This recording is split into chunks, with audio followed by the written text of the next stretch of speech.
Hello, today I'm outside. I thought I would do a garden plans kind of tour, and it wouldn't be a garden plan video if the sun wasn't blasting me in the face. I'm inside a lot and I have weak eyes, hence my giant glasses, so I'm squinting.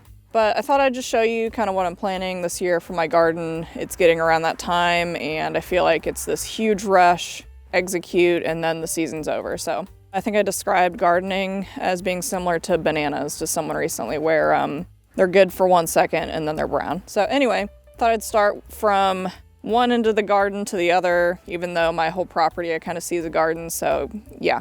So I'm going to start here in my herb garden. So this is like my kitchen herbs garden bed thing. So this is 3 raised beds I have specifically just for my herbs. As you can see, everything is dead. Last year in this bed I had alyssum and dill, and in this bed I had marigolds in both of these beds, but I had oregano and green onions, and as you can see, the level of these beds has sunk quite a bit, which I expected because last year I had filled them, and usually I put sticks and stuff on the bottom and then compost on top. So basically, the wood probably decomposed, the dirt kind of compressed itself, so now I need to go through and fill. So what I'm going to do is put compost on top of all of this, up till probably the very top line, because it's going to compress itself a little bit, and that's how I'm going to fill these beds again. As you can see a little bit in this bed I did that I had some leftover compost bags, so I started that process. This was the worst one sunken in. It was sunken in, oh,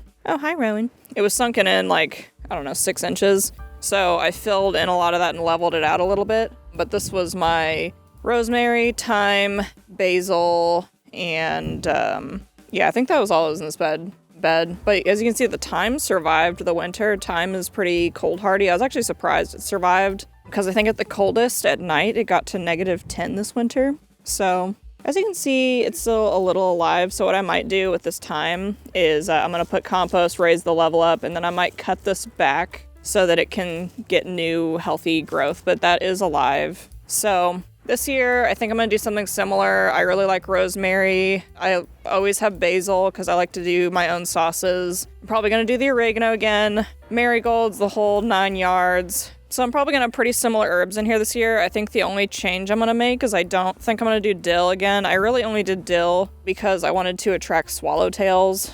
It didn't attract any swallowtails this year, and even if I want to keep doing that, I think I'm going to move it over to a different area. I think the problem is that even if this was a good host plant, I don't know that there was enough food around that was enticing for them. So, and I do have swallowtails on the property.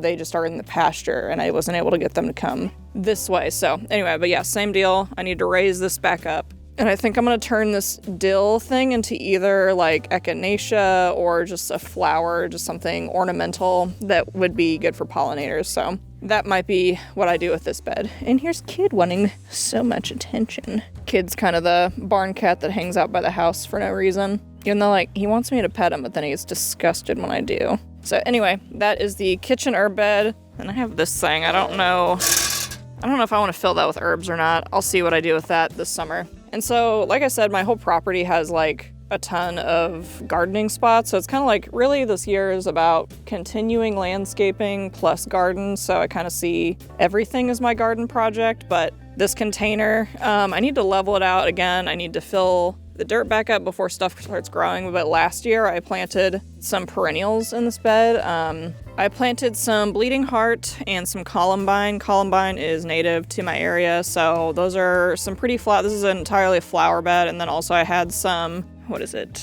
Is it a hosta? Hostas, I think is what they are. Sorry, I know about gardening, but I'm not supposed to know how to say anything. Yeah, I had a hosta in this bed, so it was like a low hosta in the front, and then the flowers come up tall in the back. So that should be growing back, but I want to put some compost on top to raise this up so that they will sprout through that and it'll naturally raise itself back up.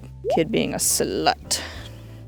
Slut boy. So I want to stop over at this tree. I planted this in the fall. I got a couple trees that I planted in the fall, and it's nice to see that it survived. But this is my witch hazel. It's really pretty. It's in bloom. I'm excited to see this grow and thrive. But the benefit of planting things in the fall is they can overwinter in the spot they're going to be in, and they're going to be able to thrive better without needing to be babysat so much or watered so much the following spring, because the spring is also going to be gentle on them and they're going to kind of adapt to your area better. So I'm really hoping this tree does really well. Love seeing it bloom. There's Kid again. So now we are over here at the main garden bed thing that I have going on. So as you can see, last year I had mulched the ground and put some wood borders down. So I'm probably going to be managing that all year next year, keeping this to where it's not going to be grassy. Obviously add some mulch to finish these out. So I'm going to keep expanding upon this concept of getting grass out, adding the mulch pathways, and getting the last of these raised beds filled. So here's a good example of what I was talking about, where I fill the bottom with sticks. I could probably fill this one more with sticks. You can probably go about halfway with sticks and be fine, and then filling it with a mixture of compost, 2 different kinds of compost, usually vermiculite and coconut coir. Doing that, so by the time that's done, I will have 3 of these round beds, which last year I had zinnias in here, and I really liked the zinnias, but since there's 3 here, I need to figure out what to do with all of them. Okay, so here's the zinnias. This, I want to put flowers or some kind of like creeping thyme or something in, something that'll live and not die, because it's a pretty shallow like tray.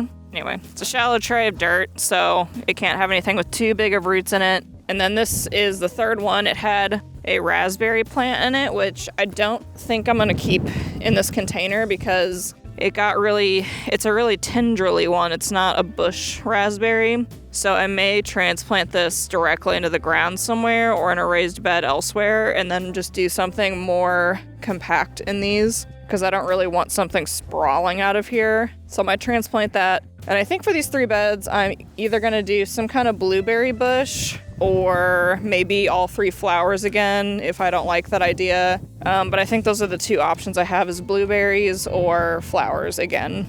And I'm hoping, I planted these last year and I'm hoping they come back of just these penstemons. These are native to Missouri. Hoping that comes back. It's a pretty flower. And then having these come back, I think this was a tick flower. Just trying to put native flowers in my pathways, have like pollinator species able to have stuff in the middle of my plantings and stuff. Looking forward to see that. So here's my first raised bed. Last year this was chives and strawberries, which I might keep it the same because, as you can see, despite my winter, the strawberries they're alive. They're even having new growth, so I don't want to interrupt that. And I didn't get any strawberries last year because that was my first year with them, but I think this year, based on their establishment, they will give me strawberries, so I don't want to disrupt that. And even here, you can see the chives, they died back, and look, they're growing all on their own. So now I just have chives and strawberries. I don't even have to replant. They just are coming back on their own. So what I might do is I might just amend the soil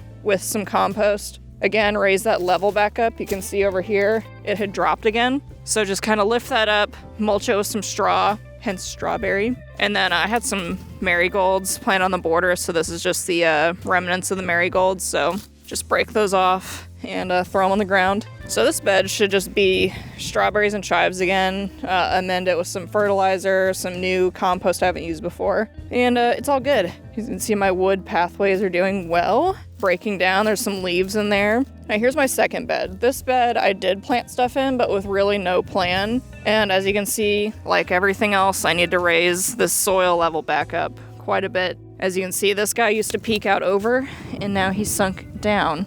This bed, I think I'm gonna do tomatoes because I like growing tomatoes, and I didn't do any tomatoes last year. Last year, this was peppers. I didn't really harvest anything from this bed, even though I got some really nice peppers out of it because I just got them from a friend, so I had really no plans for it. So it's just kind of nice to get roots in the soil, get it going. So same thing, amend it. I'm gonna put some tomato varieties in here. And as you can see, the sun's setting, which the position of the sun is different from winter to spring to summer. So in the summer, it is going to be kind of similar where the shadows as the day goes that way. So the tomato plants are going to get tall. So by this time of day, it'll probably be throwing some shade on the strawberries, which I don't mind because it'll get morning sun. But then in the evening, those tomato plants are going to go and kind of shade these from the evening sun, which I think would be a good thing. So this will be my tomato bed next year. I always throw marigolds and everything. I know it's kind of a myth that they repel a ton of insects, but they're just pretty and I like them, so who cares? And look how big they got. And then this is my last bed that I had put nothing in last year, but this year, like this other bed, I'm gonna fill it with dirt and throw some stuff in here. And I think I'm gonna try carrots this year. And after those carrots are harvested, I haven't figured out yet what I want to throw in here, but probably peppers again or something that can withstand the summer heat. So that is TBD, but just getting this bed filled and then carrots is like my main goal. I just want carrots and getting some of these weeds pulled out so they don't grow through the soil. So that's my plan for my pre-existing beds. And as far as this back area, so I want to keep expanding my garden even further. So this row, I think I might do again with either sunflowers or some kind of in-ground crop. I might even do just something like turnips or something just to have something in the ground breaking up the soil. As you can see, there's some cardboard that came up, but I can just bury this in mulch and it'll become composted. But you can see all the sunflower stalks. So I'm probably gonna do something like that again. And this area, I'm gonna try and plant some stuff in these little wood sections, maybe some miniature zinnias or something, just to have something in there. I thought that would be cool. Have these like weird naturalistic pots, and I have these cool little frog guys I'm gonna get pots for and grow some kind of flower in those. Thought that would be cute. This is my cute little area. And if we keep going, I haven't fully expanded. You can see this mulch goes into grass, and eventually I'm gonna expand that even further to be all mulch. And we have my cherry bushes. They're not blooming, but they survive their summer and winter, and they look alive to me. You can see this nice color on them. They seem to be doing well. I have one there. I'd like to find a third and put it here in the middle. And here's my second cherry bush. She's cherrying. I have no idea how old they are or when I'll get fruit on them, so I'm just happy just to have them, and when they decide to bless me with fruit, they will bless me with fruit. But yes, it is kind of a mess. You can see the cardboard, but that's no problem. I can just put mulch over that and it'll look all nice and clean. But yes, I want to expand this, get rid of this grass, bring out this wood border with more sticks, and just keep growing my garden empire slowly every season. And the last thing I have going, which I have no idea if these survived at all. You can't even see them. Oh yeah, you can. Here we go. So no idea if these survived. As you can see, the leaves migrated, but I had these fig trees and bushes that I cut down and I covered in tons of leaves, and I have no idea if they lived. They're Chicago hardy, so they're supposed to be hardy to my region, but figs are a little more sensitive than some other plants to the cold, so might snap this. And see, that's kind of a dead section, but that feels kind of pliable, so I don't know. It'll be a surprise to see if it survived. If it did survive, then it's a good strain for my area, and I could probably try and propagate from this next year. So that's one fig tree bush. I decided to make them, but that one was a bush, and then I had one over here that started as a tree, and I decided to cut it to try and make it into a bush because I've heard the bushes survive better. And see if I can find it. This one, the leaves stayed a little. I used the sunflower stalks to kind of weigh down the leaves. Let's see if we can find. There it is. So this is the tree that I cut, hoping that it survived me cutting it and survived the winter. So we'll see if these figs come back. But cover back up just because we have a couple cold nights still coming. Boop, go back to bed. So I've got these two figs. I'd like to keep adding, I could probably add another fig here and another fig over here maybe, and just have like a line of figs. And I might even add more figs behind it. I just really like the fig fruit, so having 5 or 6 fig bushes would be nice for me. So anyway, that is my fig section. As you can see, I would love to expand this more. It's a lot of work just for one person to put the cardboard down and mulch and do it naturally. What I might do this year to make it easier is, I didn't realize you could do this, but you can just rent a sod cutter, so that just kind of takes the top layer of grass off. So I think I'm gonna try that. Get the sod cutter, just literally cut the grass off and then put the cardboard down and then the mulch, and I feel like I'm gonna have a easier time converting this. And I would love to keep expanding. I wouldn't mind maybe a sitting area, hangout spot in between here and here because there's a cable buried. They rudely put it kind of in the path of where I'm trying to have a garden. So if I just have this either be a raised bed or a sitting area over this cable would be the safest bet. But future plans for expanding is maybe some in-ground rows of food because raised beds are a lot of effort to fill and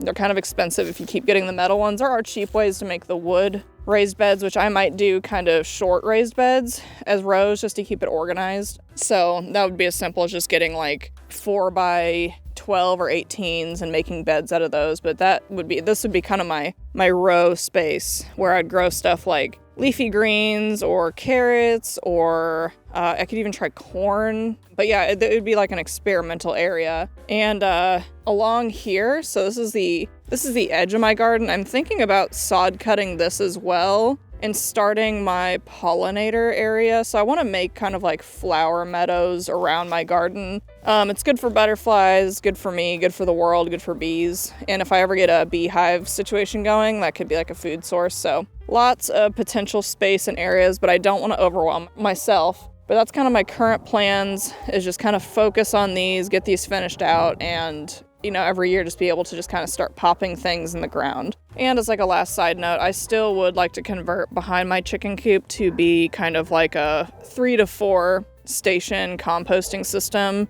I just need to actually build it maybe this year. So still in the plan to do a compost system here. I think it'd be a good spot. It's out of the way. The sun's hitting it so it can heat up and get the compost going. It's near the chickens and the garden, so I can just throw waste in it. And as well as that, I wouldn't even mind. As you can see, there's a spout here for the roof of the chicken coop. So I think it could be a cool spot over here to put maybe 2 300-gallon totes to collect rainwater. And I could use that for hand watering or some kind of just to get rainwater. And then, yeah, there's the chickens. But also, I don't know. I think this is where water is supposed to have been installed and it never was. So maybe I could just do water there. But I think it's always good to collect rainwater because it's, as long as, it's legal in most states. A lot of people are like, oh, it might be illegal. It's only illegal in like rare instances in states where it's a very drought heavy area. But in Missouri, it is not illegal to collect rainwater in a rural area. So anyway, that's kind of what I thought could go here. And here's Goose. Or is that Lavender? No, it's Goose. My favorite chicken right now. Well, Rosemary's always my favorite, but Goose is the one I raised by hand. It turns out she's a girl, and she is very friendly to me. Hi. Oh, she loves me. I'm basically her mom, and she screams like a person. So there's Goose. Yeah, she's so sweet. I kind of wonder, I think Lavender's her mom because she's the gray-blue color, but I'm also wondering if maybe Rosemary could secretly be her mom because I think you can maybe get blue out of black and copper maroon. I don't know, probably not, but her personality is pretty similar, but I think it could just be an Americana thing. So we love Goose. Oh, there's Julian, Goose's dad. So I wanted to show you guys one last thing. I'm in this old dilapidated little house that is on our property and we didn't know what to do with it. It's just kind of rotting. It was built urgent at the house, so it feels kind of wrong to bulldoze it. So we're trying to figure out what to do with the space, and I think what we're gonna do is convert this into a greenhouse. I think it would be the best use for this space and also the least likely to piss off ghosts if they're real. So what I'm planning to do to convert this into a greenhouse is leave the roof on, maybe take off the ceiling and just have like the structure of the roof, and we're gonna cut sun roof holes, so it's not gonna be a totally see-through ceiling, but there'll be like 4 or 5 portholes for the sun to come through the top. And then we're gonna take off all of the wood on the walls, and we're going to keep the structure of the house and put greenhouse paneling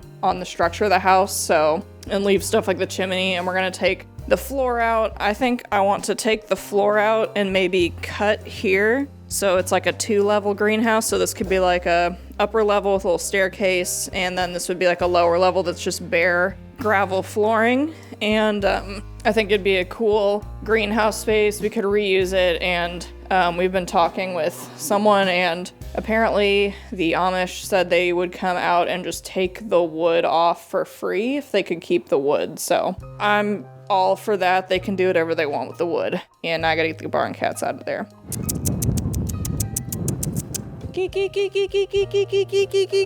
And that's why you should always train your cats to come to a noise, even if it's silly as fuck, like kee. Okay, so that was my little short tour of what my garden looks like after winter and kind of what my plans for spring and summer are. It's just like a long process of figuring out where I want to put things and what's working, what's not, and kind of slowly building stuff out. And just bigger plans like the greenhouse and maybe water capture. Yeah, so just long plan things. I don't know if I'm gonna get the greenhouse and the water capture and the compost thing all done this year, but they're things I like to keep in mind for, okay, this is what I'm planning, and then if it never happens and maybe I wanna move it, that's fine. And if it gets done, that's fine too. So anyway, that's what I got planned for spring. Let me know what your plans for spring are in the comments, or what you're gonna be growing this year. I'm someone who's not super capable of higher thinking with gardening, so I'm just like, I just want to do carrots this year. So that's like my only goal. If I can grow carrots, then I've succeeded. So anyway, thanks for watching, and happy gardening this year. And I don't have Rocky, but I can give you apple tax. It's apple tax. What do you think, apples? Yeah. Goodbye.